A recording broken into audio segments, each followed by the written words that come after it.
నీతిమంతులారా యెహోవాను బట్టి ఆనందగానము చేయుడి. స్తుతి చేయుట యథార్థవంతులకు శోభస్కరము. సితారాతో యెహోవాను స్తుతించుడి, 10 తంతుల స్వరమండలముతో ఆయనను కీర్తించుడి. నీతిమంతులారా యెహోవాను బట్టి ఆనందగానము చేయుడి. దేవునికి స్తోత్రములు. ప్రియమైన దేవుని బిడ్డలారా, మీకందరికీ ప్రభువైన యేసు నామములో ఉదయకాలము శుభాకాంక్షలు తెలియజేస్తున్నాను. దేవుడు మనలందరినీ గత వారం అంతయు తన కృపలో భద్రపరిచి కాపాడి చేసిన మేలులన్నింటి కొరకును, ఇచ్చిన ప్రతి ఆశీర్వాదం కొరకును దేవునికి మనం కృతజ్ఞతాస్తుతులు చెల్లించుదాం. దేవుడు సజీవుడు, సర్వశక్తిమంతుడు. ఆయన ఆరాధించేటువంటి కృపను మనకు అనుగ్రహించున్నాడు.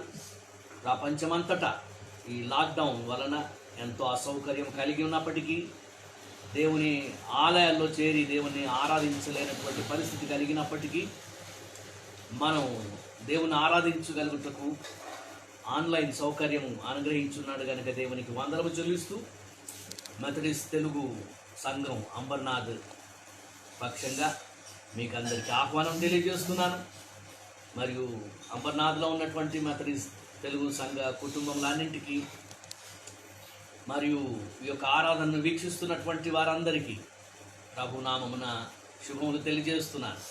ఈ ఆరాధన దేవునికి మహిమకరంగాను మనకందరికీ ఆశీర్వాదకరంగాను ఉండునుగాక. రండి, జీవము గల దేవుని మనం ఆరాధించుదాం. అందరూ మౌనంగా తలలు వంచి ప్రార్థనతో ప్రారంభించుకుందాం. పరిశుద్ధుడా, ప్రేమ కలిగిన తండ్రి, నీకు స్తుతులు స్తోత్రములు వందనములు చెల్లించున్నాము. నీవు దేవుడవు ప్రభువా, భూమి ఆకాశములు అందులో ఉన్న సమస్తము కలుగజేసిన సృష్టికర్తవు, మమ్మలను పుట్టించిన వాడవు నీవు. నీకు వందనములు స్తోత్రములు చెల్లించున్నాము. నీవు సర్వాధికారి అయిన ప్రభువు. భూలోకమందే గాని పరలోకమందే గాని నీ సెలవు లేకుండా ఏది కలగదు ప్రభువా. నీకు స్తుతులు చెల్లించున్నాము. నీవు సర్వశక్తిమంతుడవు తండ్రి, నీకు వందనములు. నీకు అసాధ్యమైనది ఏదీ లేదు ప్రభువా. నీకు స్తుతులు చెల్లించున్నాము. దేవ మా ప్రభువా, ఈ ఉదయకాలము సజీవుడమైనటువంటి దేవుడమైనటువంటి నిన్ను ఆరాధించేటువంటి కృప మాకు అనుగ్రహించినందుకు నీకు స్తోత్రములు చెల్లించున్నాము తండ్రి. అంబర్నాథ్ మెథడిస్ట్ తెలుగు సంఘమును నీ కృపలో ఆశీర్వదిస్తూ 27 సంవత్సరాలుగా మా తండ్రి నీవు ఆశీర్వదించి వర్ధల చేసిన విధానం బట్టి, సంఘం ద్వారా నీవు జరిగించిన సేవలను బట్టి నీకు స్తోత్రములు వందనము చెల్లించున్నాం. ప్రేమైన మా తండ్రి ప్రభువా, మరి ఈ యొక్క ఉదయకాలము దేవుడమైన నిన్ను ఆరాధించినట్లుగా కృపను మాకు ఇచ్చినందుకు నీకు వందనములు తండ్రి. ఇదిగో లోకమంతయు మా తండ్రి కరోనా వైరస్ ప్రభావం వలన లాక్డౌన్ పరిస్థితిలో ఉండగా మా తండ్రి ప్రభువా, గత వారమంతయు మమ్మల్ని నీ కృపలో భద్రపరిచి కాపాడి ఉన్నందుకే నీకు స్తోత్రము చెల్లించున్నాం. ఈ సమయంలో ప్రభువా, దేవుడమైన నిన్ను ఆరాధించుతూ ఉండగా ఈ ఆరాధనకు నీవే ఆధిపత్యం వహించి సమస్త ఘనత మహిమ ప్రభావములు పొందమని నేను ప్రార్థిస్తున్నాను. అల్పుడును నీ దాసుడైనటువంటి నన్ను నీ శిలువ చెంతను మరుగుపరచుము, నీ ఆత్మచేత బలపరచుము తండ్రి. నీవు నడిపించి నీ కొరకై వాడుకొని నీవు మహిమ పొందుమని ప్రార్థిస్తున్నాను. అలాగనే అంబర్నాథ్లో మెథడిస్ట్ తెలుగు సంఘ కుటుంబాలు, ఆయా ప్రాంతముల నుండి యొక్క ఆరాధనను వీక్షిస్తున్నటువంటి వారు, ఆరాధనలో ఏకీభవిస్తున్నటువంటి వారందరినీ నీవు ఆశీర్వదించమని నేను ప్రార్థిస్తున్నాను. మరోసారి ప్రియమైన మా ప్రభువా, నిన్ను ఆరాధించుండగా ఈ ఆరాధన నీకు మహిమకరంగా మాకు ఆశీర్వాదకరంగా చేయమని నేను ప్రార్థిస్తూ యేసు ప్రభు ద్వారా వేడుకొనుచున్నాము తండ్రి, ఆమేన్. ఈ సమయంలో అందరం కలుసుకుని దేవునికి మహిమ కలుగులాగున ఆంధ్ర క్రైస్తవ కీర్తన పుస్తకంలో నుండి 40వ పాట శుద్ధి శుద్ధి శుద్ధి అన్న పాటను పాడుకుందాం.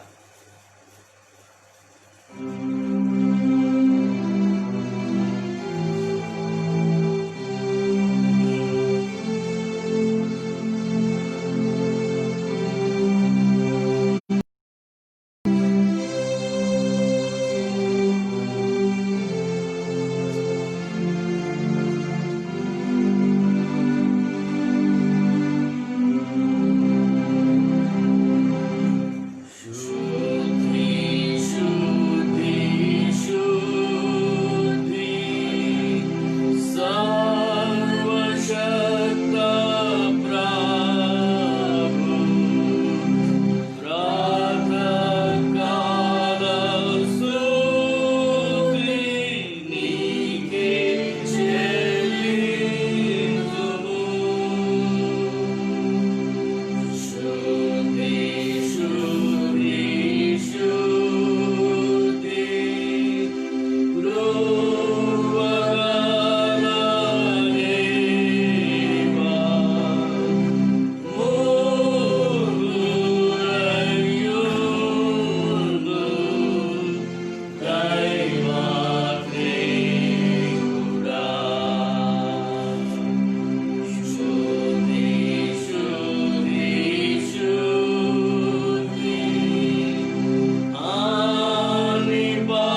దావీదు కీర్తనలో నుండి 30వ కీర్తనను ఉత్తర ప్రత్యుత్తర రీతిగా చదువుకుందాం.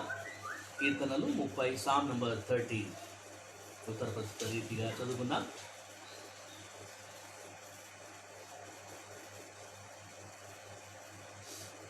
కీర్తనలు 30 మొదటి వచనం నుండి ప్రారంభం. యెహోవా, నా శత్రువులను నా విషయమై సంతోషింపనీయక నీవు నన్ను ఉద్ధరించి ఉన్నావు. అందుకై నేను నిన్ను కొనియాడుచున్నాను. యెహోవా నా దేవా, నేను నీకు మొరపెట్టగా నీవు నన్ను సుఖపరచుతివి.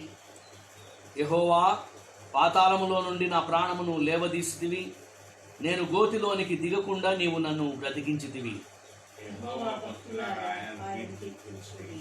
ఆయన పరిశుద్ధమైన జ్ఞాపకార్థ నామమును బట్టి ఆయనను స్తుతించుడి. ఆయన కోపము నిమిషమాత్రముండును, ఆయన దయ ఆయుష్కాలమంతయు నిలుచును. సాయంకాలమున ఏడుపు వచ్చి రాత్రి ఉండినను ఉదయమున సంతోషము కలుగును. నేనెన్నడూ కదలనని నా క్షేమకాలమున అనుకుంటేనే. యెహోవా, దయగలిగి నీవే నా పర్వతమును స్థిరపరిచితివి. నీ ముఖమును నీవు దాచుకొనినప్పుడు నేను కలత చెందితిని. యెహోవా, నీకే మొరపెట్టి తిని నా ప్రభువును బతిమాలుకుంటిని. నేను గోతిలోనికి దిగినెడల నా ప్రాణం వల్ల ఏమి లాభము? మన్ను నిన్ను స్తుతించునా? నీ సత్యమును గూర్చి అది వివరించునా? యెహోవా, ఆలకింపుము, నన్ను కరుణింపుము. యెహోవా, నాకు సహాయుడవై ఉండుము. నా ప్రాణము మౌనముగా నుండక నిన్ను కీర్తించున్నట్లు నా అంగలార్పును నీవు నాట్యముగా మార్చి ఉన్నావు. నీవు నా గోనెపట్ట విడిపించి సంతోష వస్త్రమును ధరింపజేసి ఉన్నావు. యెహోవా నా దేవా, నిత్యము నేను నిన్ను స్తుతించదను. తండ్రి కుమార శుద్ధాత్మకును తగు స్తుతి మహిమలు కలుగాక. ఆదిని ఇప్పుడు నల్లప్పుడు నైనట్లు యుగములనౌను. ఆమేన్. రండి ఉత్సాహించి పాడుదము. రక్షణ దుర్గము మన ప్రభువే. ఆమేన్. అపోస్తల విశ్వాస సూత్రం చెప్పుకుందాం. నా వెనుక పలుకోవాల్సిందిగా మనవి చేస్తున్నాను. పరలోక భూలోకములకు సృష్టికర్తయగు సర్వశక్తి గల తండ్రి అయిన దేవుని నేను నమ్ముచున్నాను. ఆయన అద్వితీయ కుమారుడును మన ప్రభువునైన యేసుక్రీస్తును నమ్ముచున్నాను. ఈయన పరిశుద్ధాత్మ వలన కన్యయగు మరియ గర్భమున ధరింపబడి ఆమెకు పుట్టెను. పొంతి పిలాతు కాలమందు బాధపడి సిలువ వేయబడి చనిపోయి పాతిపెట్టబడి అదృశ్య లోకములోనికి దిగెను. మూడవ దినమున చనిపోయిన వారిలో నుండి తిరిగి లేచి పరలోకమునకెక్కి సర్వశక్తి గల తండ్రి అయిన దేవుని కుడి వైపున కూర్చుండి ఉన్నాడు. సజీవులకును మృదులకును తీర్పు తీర్చుటకు అక్కడ నుండి ఆయన వచ్చును. పరిశుద్ధాత్మను నమ్ముచున్నాను. పరిశుద్ధ సార్వత్రిక సంఘమును, పరిశుద్ధుల సహవాసమును, పాప క్షమాపణను, శరీర పునరుత్థానమును, నిత్య జీవమును నమ్ముచున్నాను. ఆమేన్. ప్రియ దేవుని బిడ్డలారా, ఈ సమయంలో మనం దేవుని స్తుతించి ఆరాధించుదాం. ఆంధ్ర క్రైస్తవ కీర్తన పుస్తకంలో నుండి 219వ పాట క్రీస్తు లేచెను హల్లెలూయా అన్నటువంటి పాటలో పల్లవి 2వ చరణం 3వ చరణం, అలాగనే విమోచన గీతములో నుండి 38వ పాట ఆరాధించదము నేను, 80వ పాట చాహే తుమ్కో దిల్సే అన్న పాట, ఆ పిదప ఈ నెల పాట 218వ పాట మొదటి వచనం చరణం చివరి చరణము పాడుకుందాం. మొదటగా 219వ పాటలో నుండి పల్లవి 2వ చరణం 3వ చరణం. క్రీస్తు లేచెను హల్లెలూయా. ఇది నేనును నా ఇంటి వారును నీతి సూర్యుని కొలుతుమన్నటువంటి రాగంలో ఉంటుంది.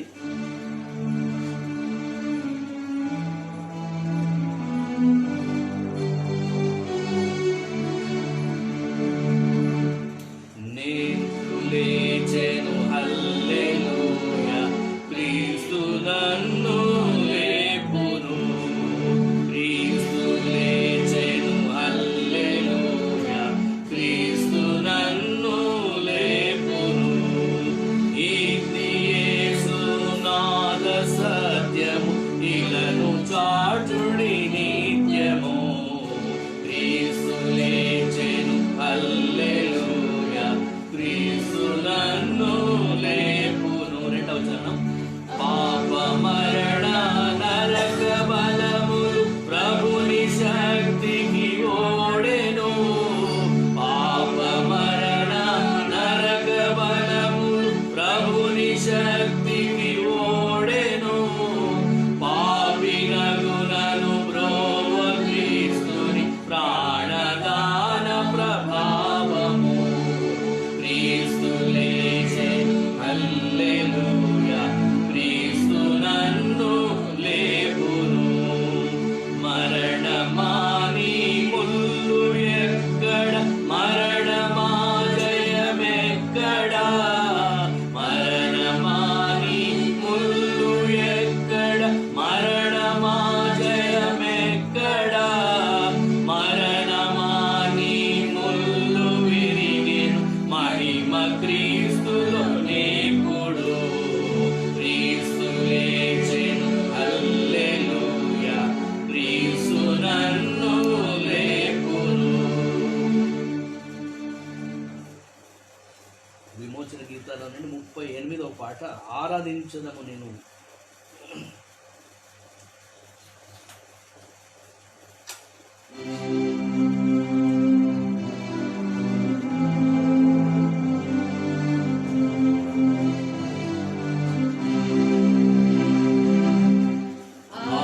ఆరాధించెదము నిన్ను నా యేసయ్యా, ఆత్మతో సత్యముతో.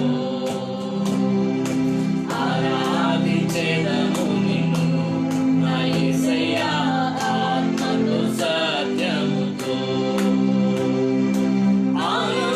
ఆనందగానముతో, ఆర్భాటనాదముతో. ఆనందగానముతో, ఆర్భాటనాదముతో. ఆరాధించెదము నిన్ను నా యేసయ్యా, ఆత్మతో సత్యముతో. ఆరాధించెదము నిన్ను నా యేసయ్యా, ఆత్మతో సత్యముతో. చింతలన్నీ కలిగినను, నిందలన్నీ నన్ను చుట్టినా. చింతలన్నీ కలిగినను, నిందలన్నీ నన్ను చుట్టినా. సంతోషముగా నేను నా యేసయ్యా, నిన్నే వెంబడించును. సంతోషముగా నేను నా యేసయ్యా, నిన్నే వెంబడించును. ఆరాధించెదము నిన్ను నా యేసయ్యా, ఆత్మతో సత్యముతో. ఆరాధించెదము నిన్ను నా యేసయ్యా, ఆత్మతో సత్యముతో. నీ జీవవాక్యము నాలో జీవము కలిగించే. నీ జీవవాక్యము నాలో జీవము కలిగించే.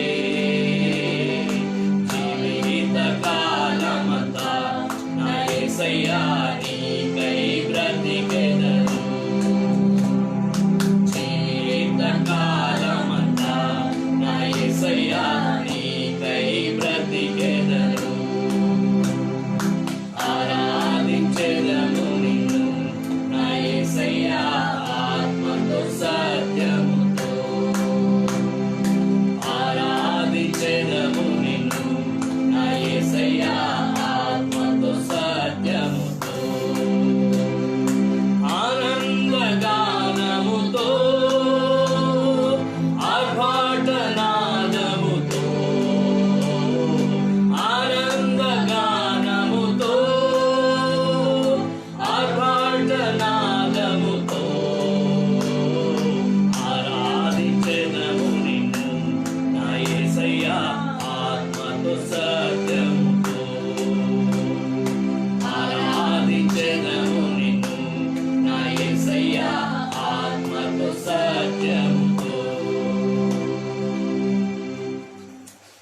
వచ్చిన గీతాల్లో నుండి 80వ పాట, హిందీ పాట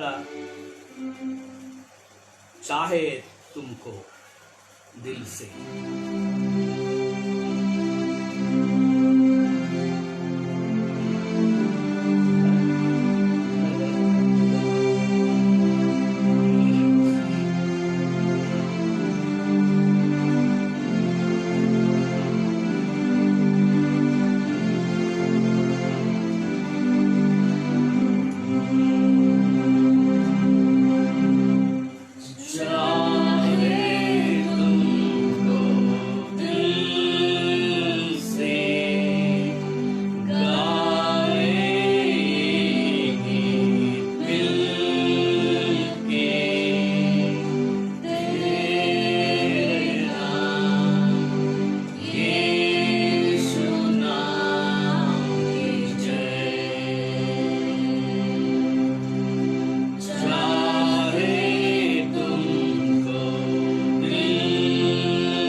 చివరిగా ఈ నెల పాటను పాడుకుందాం.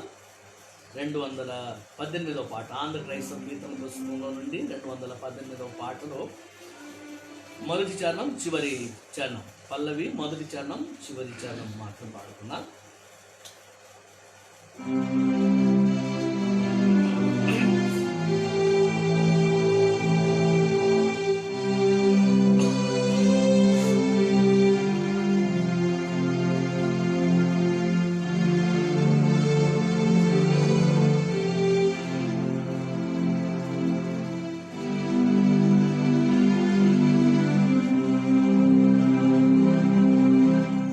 Yesu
స్తోత్రం కలుగును గాక.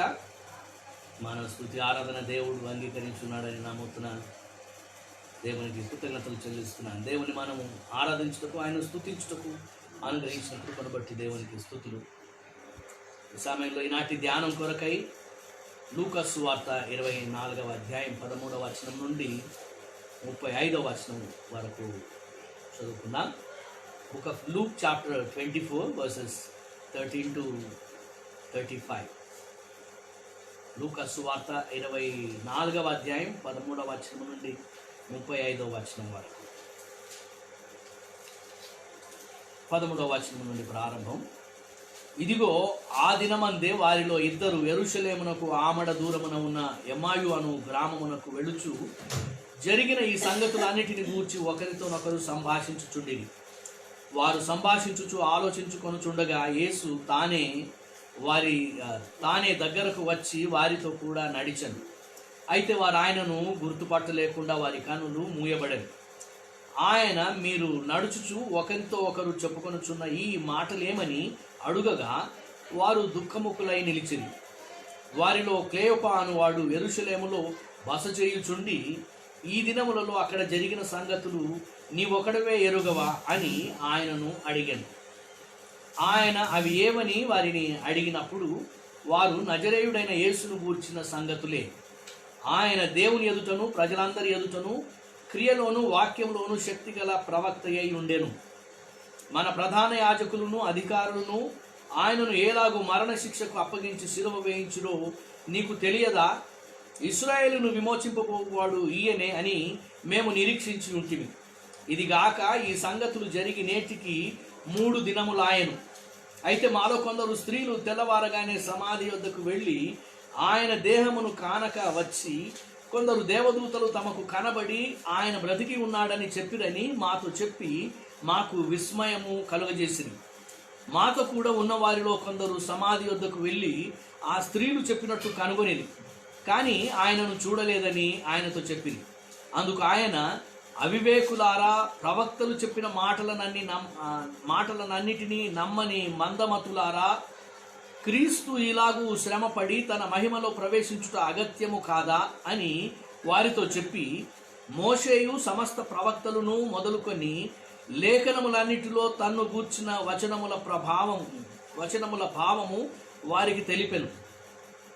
ఇంతలో తాము వెడుచున్న గ్రామము దగ్గరకు వచ్చినప్పుడు ఆయన ఇంకా కొంత దూరము వెళ్ళునట్లు అగపడగా వారు, సాయంకాలము కావచ్చినది, ప్రొద్దు బ్రుంకినది, మాతో కూడా ఉండుమని చెప్పి ఆయనను బలవంతము చేసిరి గనుక ఆయన వారితో కూడా ఉండుటకు లోపలికి వెళ్ళను. ఆయన వారితో కూడా భోజనమునకు కూర్చున్నప్పుడు ఒక రొట్టెను పట్టుకొని స్తోత్రము చేసి దాన్ని విరిచి వారికి పంచిపెట్టగా వారి కనులు తెరవబడి ఆయనను గుర్తుపట్టింది. అంతటా ఆయన వారికి అదృశ్యుడాయను. అప్పుడు వారు, ఆయన త్రోవలో మనతో మాట్లాడుచు లేఖనములను మనకు బోధపరచుచున్నప్పుడు మన హృదయము మనలో మండుచుండలేదా అని ఒకరితో ఒకడు చెప్పుకొనిరి. ఆ గడియలోనే వారు లేచి యెరూషలేమునకు తిరిగి వెళ్ళగా 11 శిష్యులను వారితో కూడా ఉన్నవారును కూడి వచ్చి, ప్రభువు నిజముగా లేచి సీమోనునకు కనబడనని చెప్పుకొనుచుండిరి. వారిది విని త్రోవలో జరిగిన సంగతులను, ఆయన రొట్టె విరుచుట వలన తమకేలాగూ తెలియబడెనో అదియు తెలియజేసింది. దేవుడు తన పరిశుద్ధ వాక్యమును దీవించునుగా. ఆమేన్. ప్రార్థించుదాం. పరిశుద్ధుల ప్రేమ కలిగిన మా తండ్రి, నీకు స్తుతులు స్తోత్రములు అందరము చెల్లించున్నాం. జీవమగల దేవుడమైన నిన్ను స్తుతించుటకు ఆరాధించుటకు ఇచ్చిన కృపను బట్టి నీకు వందనములు తండ్రి. గడిచిన వారమంతా నీ కృపలో మమ్మను భద్రపరిచి కాపాడి ఉన్నందుకై నీకు స్తుతులు చెల్లించున్నాం ప్రభువా. ప్రపంచమంతటిని పట్టి పీడిస్తున్నటువంటి కరోనా వైరస్ బాధ నుండి మమ్మల్ని తప్పించున్నావు దేవా, నీకు స్తోత్రం చెల్లించున్నాం.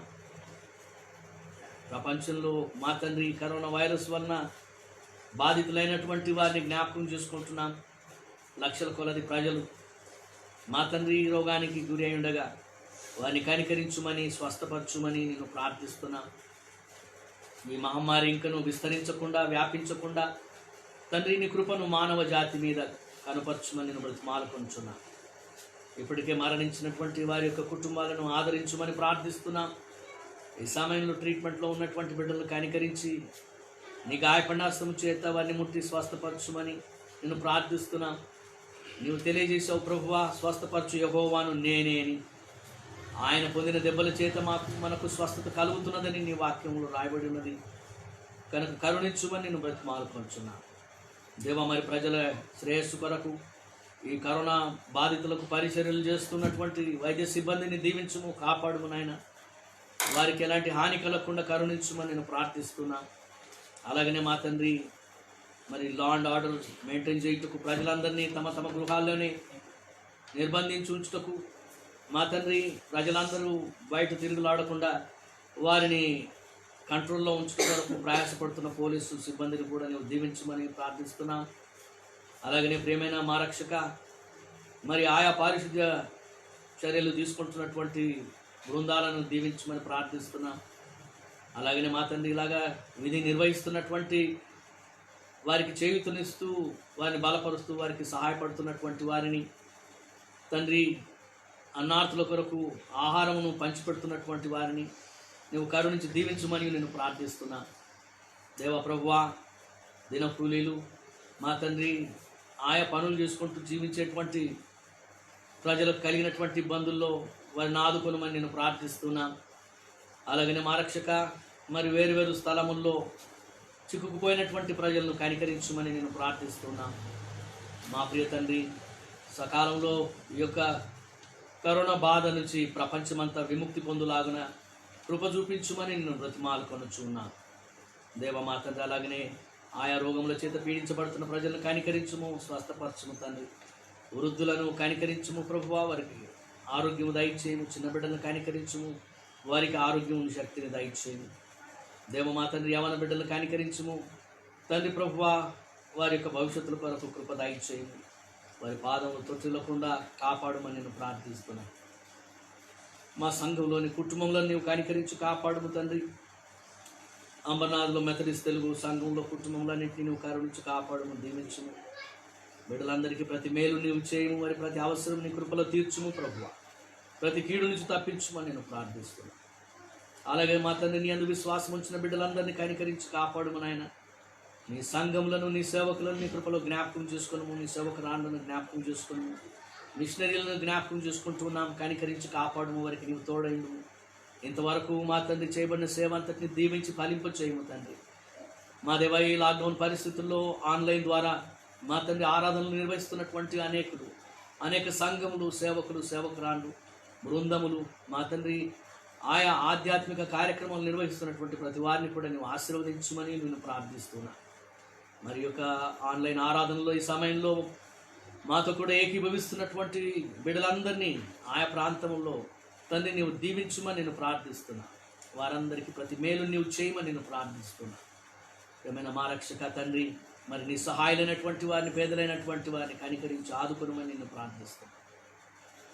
దేవ మా ప్రభువా, మా దేశమును కనికరించమని ప్రార్థిస్తున్నా తండ్రి. మా దేశంలో నాయకులను, ప్రభుత్వం, మంత్రులను మా తండ్రి నీవు దీవించము, అధికారులను దీవించము. వారందరికీ మంచి ఆరోగ్యం, శక్తి దయచేయము. తగిన జ్ఞానం, వివేకము, సమయస్ఫూర్తి దయచేసి తండ్రి చక్కగా అన్ని చర్యలు చేపట్టినట్లుగా కృప దయచేయమని ప్రార్థిస్తున్నాం. మా రాష్ట్రంలో ముఖ్యమంత్రులను కనికరించుము, వారిని దీవించుము తండ్రి. వారికి మంచి జ్ఞానమునిచ్చి నడిపించుము ప్రభువా. వారికి మంచి ఆరోగ్యము దయచేయమని నేను ప్రార్థిస్తున్నాను. ఏమైనా మా రక్షక దేవా, మా స్వగ్రామంలో ఆయా ప్రాంతంలో దేశ విదేశాల్లో ఉండే మా బంధు ప్రియజనమును జ్ఞాపకం చేసుకుంటున్నాం. వారందరినీ కనికరించుము, కాపాడము, ఆశీర్వదించి ప్రతి మేలును వారికి చేయమని నేను ప్రార్థిస్తున్నాను. దేవ మా తండ్రి, మమ్మల్ని ప్రేమించేటువంటి వారందరినీ, మా కోసం ప్రార్థన చేసి వారందరినీ ఆశీర్వదించి ప్రతి మేలును వారికి చేయము తండ్రి. ద్వేషించి వారు ఎవరైనా ఉన్నట్లయితే వారిని క్షమించుము, వారికి మారు మనస్సు కలిగించేయము. వారు కూడా నీ దీవెనలు పొందినట్లుగా అనుగ్రహించమని నేను ప్రార్థిస్తున్నాను. ఏమైనా మా తండ్రి, ఈ యొక్క కరోనా వ్యాప్తి వలన మా తండ్రి దేశమంతట్లో కలిగినటువంటి అసౌకర్యంలో మా తండ్రి నీ కృపను చూపించమని నేను ప్రార్థిస్తున్నాను. ఇది ఇంకా నువ్వు కొనసాగుచుండగా ప్రభువా, నీ రెక్కల చాటున మమ్మల్ని భద్రపరిచి కాపాడు. మరి తండ్రి, తగిన సమయంలో మా తండ్రి మాకు విముక్తి కలిగి తిరిగి నేను కుటుంబంతో అంబర్నాథ్ పట్టణం చేరుకొని నీ సేవలు కొనసాగే భాగ్యం దయచేయమని ప్రార్థిస్తాను. మరొకసారి ప్రియమైన మా ప్రభువా, మెథడిస్ట్ సంఘంలో బిషప్ గారులను, డిస్ట్రిక్ట్ సూపరింటెండెంట్ను, వారి కుటుంబంలో నీవు కరుణించి కాపాడి దీవించమని నేను ప్రార్థిస్తాను. మరి హిందూపురంలో ఉన్నటువంటి మా ప్రియులందరి కుటుంబంలో కొరకు నీకు వందనములు, వారి సహకారం కొరకు నీకు వందనములు, వారందరినీ దీవించమని నేను ప్రార్థిస్తాను. ప్రియమైన మా రక్షక అంబర్నాథ్ మెథడిస్ట్ తెలుగు సంఘంలో సంఘ పెద్దలు, కాస్వెట్ కమిటీ సభ్యులు, వారందరినీ పేరు పేరున నీవు దీవించి బలపరచమని నేను ప్రార్థిస్తాను. నీ సేవ కొరకై ఇంకా నువ్వు బలపరిచి వాడుకొనమని నేను ప్రార్థిస్తున్నాను. మా రక్షక ముఖ్యంగా ఈ వారంలో మా తండ్రి మరి మా సంఘం యొక్క 27 సంవత్సరాల సమయం బట్టి, సందర్భం బట్టి నీకు స్తుతులు వందనం చెల్లించున్నాను. గడిచిన 27 సంవత్సరాల నుంచి ప్రభువా అంబర్నాథ్ మెథడిస్ట్ తెలుగు సంఘంగా నీవు ఆశీర్వదించి నడిపిస్తూ వర్ధల చేస్తున్న విధానం బట్టి నీకు స్తోత్రములు తండ్రి. వచ్చేటువంటి వారంలో నూతనమైన సంవత్సరంలో ప్రవేశిస్తుండగా నీ దీవెనలు కృమరించమని నేను ప్రార్థిస్తాను. గత సంవత్సరములలో నీ సంఘంలో సేవ చేసినటువంటి సంఘ కాపరులను, వారి కుటుంబంలో నీ కృపలో జ్ఞాపకం చేసుకుని తండ్రి దీవించమని నేను ప్రార్థిస్తాను. అలాగనే సంఘంలో మరి సంఘ ప్రారంభం కొరకు మా తండ్రి సంఘ ఈ 27 సంవత్సరాల పరిచర్యలోను ఆసక్తితో ప్రార్థించిన ప్రయాసపడినటువంటి ప్రతి వారిని ప్రత్యేకించి పెద్దలను నీవు కనికరించి దీవించమని నేను ప్రార్థిస్తున్నా. వారి కుటుంబములను దీవించమని నేను ప్రార్థిస్తున్నా. ఇప్పటికే నీ సన్నిధిలో ఉన్నటువంటి పెద్దలను బట్టి నీకు వందనం చెల్లిస్తున్నా ప్రభువా. వారి కుటుంబములను దీవించుము. వారు చేసిన సేవల కొరకు నీకు స్తుతులు చెల్లిస్తున్నా. ఇంకా నువ్వు సజీవులుగా ఉన్నటువంటి మా తండ్రి వ్యవస్థాపక సభ్యులను, వారి కుటుంబాలను నీవు కరుణించి మంచి ఆరోగ్యం, శక్తి వారికి ఇచ్చి తండ్రి వారిని దీవించమని నేను ప్రార్థిస్తున్నాను. ఇక ముందు కూడా సంఘమును నీ కృపలో వర్ధల చేసి నీవు మహిమ పొందుమని నేను ప్రార్థిస్తున్నాను. దేవ మా రక్షక, మరొకసారి ఈ పరిశుద్ధ దినమున మమ్మల్ని సజీవులుగా ఉంచి నిన్ను ఆరాధించే కృపనిచ్చినందుకు నీకు స్తోత్రాలు చెల్లిస్తూ, ఈనాటి ఆరాధన నీకు అంగీకృతమై ఉన్నదని నమ్ముతూ నీకు వందనం చెల్లిస్తున్నా. ఇక నువ్వు నీ సన్నిధితో మమ్మల్ని నడిపించమని నీ కృపగల హస్తములకు సమర్పించుకుంటున్నా. అనుదినము సాయంకాలము ప్రభువా ఈ యొక్క కరోనా వైరస్ గురించినటువంటి ప్రత్యేక విజ్ఞాపన ప్రార్థనను మా సంఘంలో ప్రతి కుటుంబమును, మా యొక్క ప్రియుల కుటుంబాల్లో ప్రతి వారును తండ్రి చేయించుండగా నీ సన్నిధిలో మా ప్రార్థనలు అంగీకరించమని నేను ప్రార్థిస్తాను. అలాగే లోకమంతయు మా తండ్రి నీ బిడ్డలైన వారందరూ నిన్ను మొరపెడుతుండగా ప్రభువా ఈ యొక్క కరోనా నుండి విడుదల కలగజేయమని నేను బ్రతిమాలుకుంటున్నాను. మరొకసారి ఇచ్చిన ఈ సమయం బట్టి నేను స్తుతిస్తూ ఈ ఆరాధనను నీ కృపలో కొనసాగించి నీవు మహిమ పొంది మమ్మల్ని దీవించమని యేసు ప్రభు ద్వారా వేడుకొనుచున్నాము తండ్రి, ఆమేన్. ప్రియమైన దేవుని బిడ్డలారా, ఈ ఉదయకాలము మరి దేవుని ఆరాధించుటకు ఆసక్తితో అందరూ కూడి వచ్చినందుకు మీకు వందనం చెల్లించున్నాం. దేవుడు మిమ్మల్ని, మీ కుటుంబములను ఆశీర్వదించును గాక. మరియు ఈ యొక్క ఆరాధన దేవునికి మహిమకరంగా మనకందరికీ ఆశీర్వాదకరంగా ఉండదు గాక. యేసుక్రీస్తు ప్రభు యొక్క పునరుత్థానమును మనం ఏప్రిల్ నెల 12వ తారీఖున ఆచరించున్నాం కనుక ఆ పిదప గత ఆదివారం మరి ఇది ఈస్టర్ తర్వాత లేక పునరుత్థానం తర్వాత 2వ ఆదివారం మనం దేవుని ఆరాధించటకు దేవుడు కృపనిచ్చున్నాడు. ఈ సందర్భంగా ఆల్మనాకను అనుసరించి లూకా సువార్త 24వ అధ్యాయంలో 13వ వచనం నుండి 35వ వచనం వరకు పాఠ్య భాగంగా ఏర్పాటు చేయబడి ఉన్నది.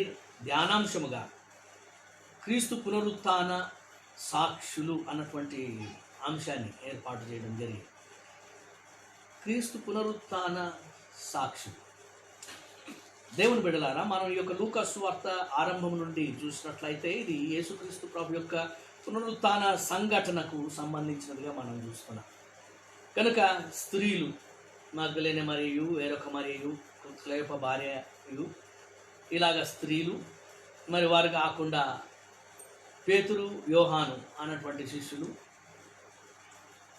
ఉదయాన్నే పునరుత్థాన దినమున ఆదివారం ఉదయకాలము ఆ యొక్క యేసు ప్రభు సమాధి చేయబడినటువంటి ఆ తోటకు వెళ్ళి ఆ సమాధిని చూసి వచ్చారు. అక్కడ జరిగినటువంటి సంఘటనను మనం గతంలో జ్ఞాపకం చేసుకున్నాం.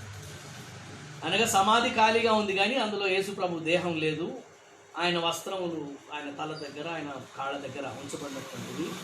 అలాగనే ఎవరు లేరు కానీ దూత కనబడి, ఇదిగో మీరు వెతుకుతున్నారు, యేసు ప్రభువును వెతుకుతున్నారని నాకు తెలియను, అయితే ఆయన సజీవుడు, ఆయన మృతులలో మీరు ఎందుకు వెతుకుతున్నారు అన్నటువంటి మాట చెప్పారు. కనుక వారు వెళ్ళి శిష్యులతో కూడా చెప్పాలని ఆజ్ఞాపింపబడినారు. వెళ్ళి శిష్యులతో కూడా చెప్పారు. ఆ తర్వాత జరిగినటువంటి సంఘటన ఇది. నిజానికి పునరుత్థాన దినముననే జరిగినటువంటి సంఘటన అని మనం గ్రహించవచ్చు. 13వ వచనం, ఇదిగో ఆ దినమందే వారిలో ఇద్దరు యెరూషలేమునకు ఆమడ దూరమున ఉన్న ఎమ్మాయు అని ఒక గ్రామమునకు వెళ్ళుచు ఉన్నారు. ఆ దినమందే అంటే 24వ అధ్యాయము 1వ వచనం, ఆదివారమున తెల్లవారుచుండగా ఆ స్త్రీలు తాము సిద్ధపరిచిన సుగంధ ద్రవ్యములను తీసుకొని సమాధి వద్దకు వచ్చారు. కనుక ఆదివారము ఆ దినమందే వారిలో ఇద్దరు, అనగా యేసు ప్రభువును వెంబడిస్తున్నటువంటి వారిలో ఇద్దరు, ఈ వెళ్తున్నటువంటి ఇద్దరు యేసు ప్రభు శిష్యులైనటువంటి 12 మంది శిష్యుల్లో ఉన్నటువంటి వారు కాదు అన్నటువంటి మాటను మనం ఇక్కడ గమనించవచ్చు. ఎందుకనగా 33వ వచనం, లూకాసు వార్త 24వ అధ్యాయం 33వ వచనంలో ఈ రీతిగా రాయబడి ఉంది, ఆ గడియలోనే వారు లేచి యెరూషలేమునకు తిరిగి వెళ్ళగా 11 శిష్యులను వారితో కూడా ఉన్నవారును కూడి వచ్చి అని మాట వస్తున్నారు. అనగా ఆ 11 మంది, అనగా ఈ ఇస్కరియోతు యూదా వెళ్ళి తనను తాను ఉరి పెట్టుకొని మరి ఆత్మహత్య చేసుకున్నాడు. మిగిలినటువంటి వారు 11 మంది. ఈ ఇద్దరు కూడా 11 మందిలో లేరు అన్నటువంటి మాట ఇక్కడ మనం గమనించగలుగుతాం. 11 శిష్యులను వారితో కూడా ఉన్నవారును కూడి వచ్చారు అనే మాట చూస్తున్నారు.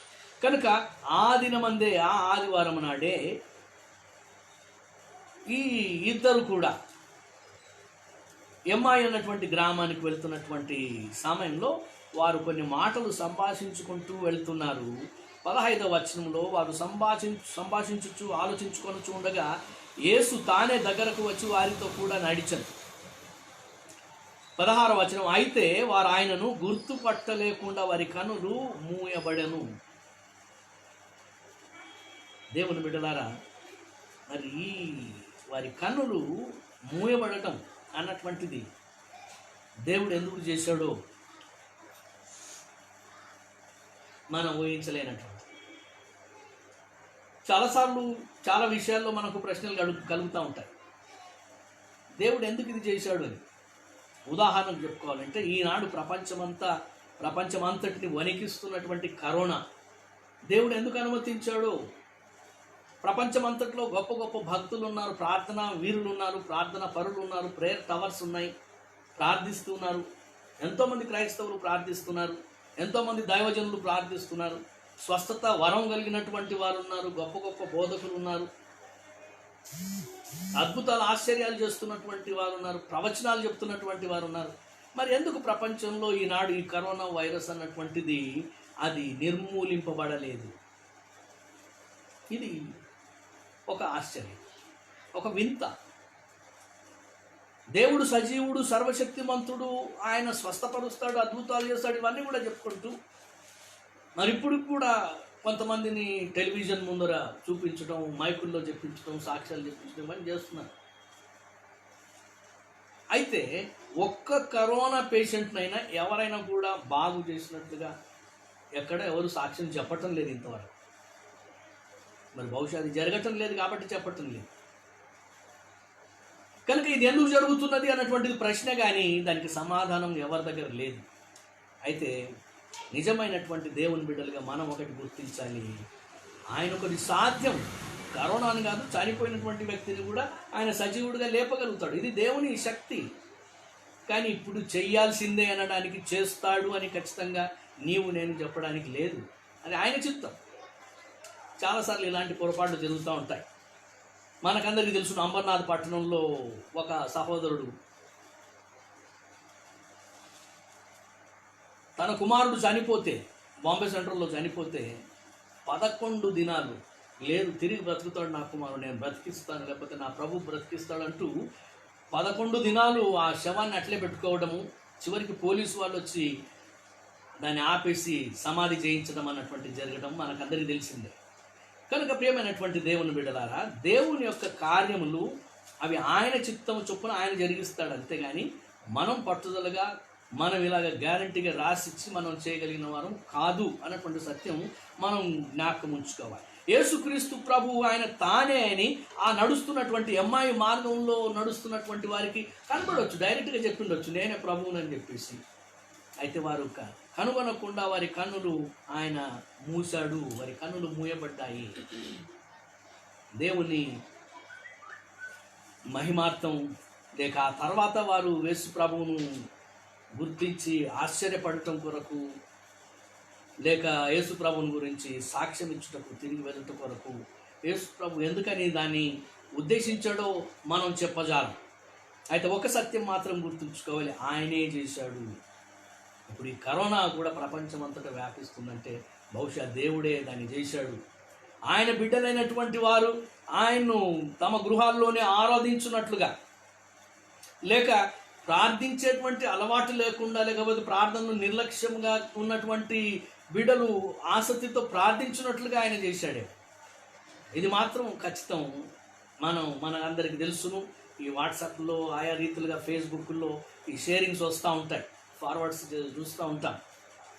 సాతానుడేమో నేను కరోనా పెట్టి మిమ్మల్ని చర్చిలకు వెళ్లకుండా చేస్తున్నానని సంబరపడుతుంటే, దేవుని బిడ్డలు ఇళ్లలో తలుపులు కిటికీలు మూసుకొని ప్రార్థనలు చేస్తూ దేవుని ఆరాధిస్తూ ఇంకెక్కువగా ఆరాధనలు పెరిగిపోయినాయి అన్నటువంటి. కనుక ఇది దేవుని చిత్తం. కనుక వారి కన్నులు మూయబడి ఉన్నాయి కనుక వారు గ్రహించలేదు. అప్పుడు వారు నడుచుకుంటూ వారితో కూడా వెళ్తూ ఉండగా యేసుక్రీస్తు ప్రభువు మీరు నడుచుచు ఒకరితో ఒకరు చెప్పుకొనుచున్నటువంటి ఈ మాటలు ఏమి అని వారిని అడిగాడు.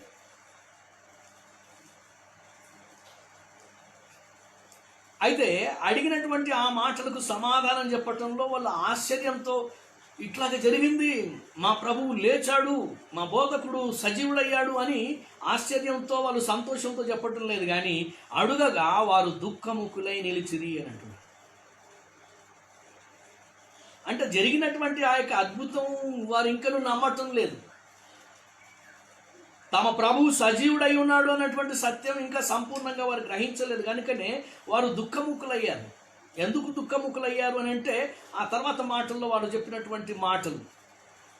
వారిలో క్లేప అనువాడు యెరూషలేములో బస చేయుచుండి, యెరూషలేము నుండి మాతో పాటు నీవు నడుస్తున్నావు కదా, ఎమ్మాయి మార్గానికి, ఎమ్మాయి గ్రామం గుండా వెళ్తున్నావు కదా, కాబట్టి యెరూషలేము నుండి వస్తున్నావు కదా, యెరూషలేములో నీవు బస చేస్తూ ఉండి ఈ 3 దినాల్లో అక్కడ జరిగినటువంటి సంగతులు నీవు ఒకడివే ఎరుగవా? నీకొక్కడికే తెలియదా ఈ 3 దినాల్లో జరిగినటువంటి సంఘటన అదేంటి అని ఆయన అడిగినప్పుడు 19వ వచనంలో వారు నజరేయుడైన యేసును కూర్చున్న సంగతులే. ఆయన దేవుని ఎదుటను ప్రజలందరి ఎదుటను క్రియలోను వాక్యంలోను శక్తిగల ప్రవక్తయ్యి ఉండెను అనే మాట చెప్తున్నారు. ఉన్నాడు అని చెప్పటం లేదు. యేసుక్రీస్తు ప్రభువు యొక్క గొప్పదనాన్ని గురించి, ఆయన యొక్క ప్రభావమును, ఆయన మహిమను గురించి, ఆయన ఘనతను గురించి, ఆయన దేవుని కుమారుడు అన్నటువంటి మాటను అంతటినీ కూడా ఎరిగినటువంటి వారే. అయితే దానిలో సంపూర్ణమైన విశ్వాసం లేనటువంటి వారు. కనుకనే ఆయన ప్రజలందరి ఎదుటను దేవుని ఎదుటను క్రియల్లోను వాక్యంలోను శక్తిగల ప్రవక్త అయి ఉండెను, ఇప్పుడు లేడు అని. దేవుని బిడ్డలారా, క్రైస్తవుల్లో ఉండేటువంటి బలహీనత ఇదే. ఉండెను. తమ జీవితాల్లో దేవుడు ఎన్నో ఆశ్చర్య కార్యాలు, అద్భుతాలు చేసి ఉంటాడు. వారు చేసినటువంటి ప్రార్థనలకు ప్రత్యుత్తరం ఇచ్చుంటాడు. అయినప్పటికీ కూడా ఈరోజు ఒక కొత్త సమస్య వచ్చిందంటే, అబ్బా అప్పుడు దేవుడు భలే సహాయం చేసి ఉండెను, అప్పుడు ఉండెను, అప్పుడు చేసెను, అయిపోయింది, ఇప్పుడు లేదు అన్నటువంటి భావన కలిగి ఉంటారు. ఆయన కుష్ఠరోగులను స్వస్థపరచను, ఆయన చనిపోయిన వారిని లేపను కదా, ఇప్పుడు నాకున్న ఈ తలనొప్పిని తీయలేదు, ఇప్పుడున్న బాధను తీయలేదు, అప్పుడు చేశాడు అన్నటువంటిది. ఆయన ప్రజలందరి ఎదుటను దేవుని ఎదుటను క్రియలోను వాక్యంలోను శక్తిగల ప్రవక్త అయి ఉండెను. మన ప్రధాన యాజకులను అధికారులను ఆయనను ఏలాగూ మరణశిక్షకు అప్పగించి సిలువ వేయించిరో నీకు తెలియదా? ఇదే వారి యొక్క దుఃఖానికి కారణం. ఇలాంటి ప్రవక్త అయి ఉండినటువంటి మా ప్రభువును, బోధకుణ్ణి ప్రధాన యాజకులు అధికారులు మరణ శిక్షకు అప్పగించి సిలువ వేయించి చంపారు. ఈ దుఃఖం వాళ్ళలో ఉంది. ఈ దుఃఖం వెళ్ళిపోయి ప్రభువు సజీవుడు అన్నటువంటి సంతోషము, ఆశ్చర్యం వారిలో ఇంకా కలగలేదు. ఇంకా కారణం ఏంటంటే 21వ వచనం, ఇశ్రాయేలును విమోచింపబోవాడు ఈయనే అని మేము నిరీక్షించి ఉంటిమి. ఇది గాక ఈ సంగతులు జరిగి నేటికి 3 దినములాయను. మేము నిరీక్షించి ఉంటిమి, ఇశ్రాయేలును విమోచింపబోవాడు ఈయనే అని మేము నిరీక్షించి ఉంటిమి, మేము ఆశించి ఉంటిమి, మేము నమ్మి ఉంటిమి. అయితే మా నమ్మకం అంతా మంట కలిసిపోయింది. 3 దినముల కిందట ఆయన చనిపోయాడు. ఇప్పటికి ఇది జరిగి 3 దినములు అయింది. అయితే ఇక్కడ ఒకటి ఆశ్చర్యము అప్పుడు చెప్పుకొస్తున్నారు. అయితే మాలో కొందరు స్త్రీలు తెల్లవారగానే సమాధి వద్దకు వెళ్ళి ఆయన దేహమును కానక వచ్చి, కొందరు దేవదూతలు తమకు కనబడి ఆయన బ్రతికి ఉన్నాడని చెప్పిరని మాతో చెప్పి మాకు విస్మయము కలుగజేసింది.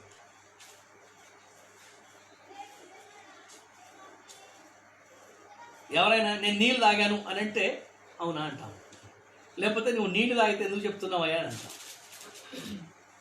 దానికి విస్మయం చెందము, దానికి ఆశ్చర్యపం, అబ్బా నీళ్ళు తాగావా అని అనము. కారణం ఏంటి? అది సామాన్యమైనటువంటి విషయమే, లేక ఎరిగినటువంటిదే. అయితే విస్మయం ఎప్పుడు కలుగుతుందంటే మనం నమ్మనటువంటిది. నేను నిప్పు తిన్నాను అని ఎవరైనా అన్నారు అనుకోండి, విస్మయం అదన్నమాట. యేసుక్రీస్తు ప్రభువు తిరిగి బ్రతికి ఉన్నాడు అన్నటువంటి మాట చెప్పి మాకు విస్మయము కలుగజేసిరి. అంటే ఆయన తిరిగి బ్రతుకుతాడన్నటువంటి నమ్మకం మాలో లేకుండింది. మేము అనుకున్నటువంటి విషయం కాదు, అనుకున్నటువంటిది, మేము నమ్మనటువంటిది, మాకు తెలియనటువంటిది వారు చెప్పారు. కాబట్టి విస్మయం అన్నటువంటిది కలిగి దేవుని బిడ్డలారా, యేసు ప్రభు యొక్క శిష్యులుగా లేక యేసు ప్రభుని వెంబడించినటువంటి వారిలోని ఈ ఇద్దరిలోని తత్వం లేక పరిస్థితిని చూసినట్లయితే ఆయన సజీవుడిగా లేస్తాడు అన్నటువంటి మాటలు వారు నమ్మలేదు. సజీవుడిగా లేచాడు అని చూసి చెప్పినటువంటి వారి మాటలు నమ్మలేకపోయారు. అయితే వాడు చెప్పినటువంటి ఆ మాటలకు వారు విస్మయం పొందినారు. వారు ఆశ్చర్యపోయినారు. అయ్యో ఇదేంటి, చనిపోయి సమాధి చేయబడినటువంటి మన ప్రభు బ్రతికాడంటున్నారే అని ఆశ్చర్యపోయారు. కాబట్టి ఆ తర్వాత స్త్రీలు వెళ్ళి చూశారు, కానీ ఆయనను కనుగొనలేదు అన్నటువంటి మాటలు చెప్పాడు.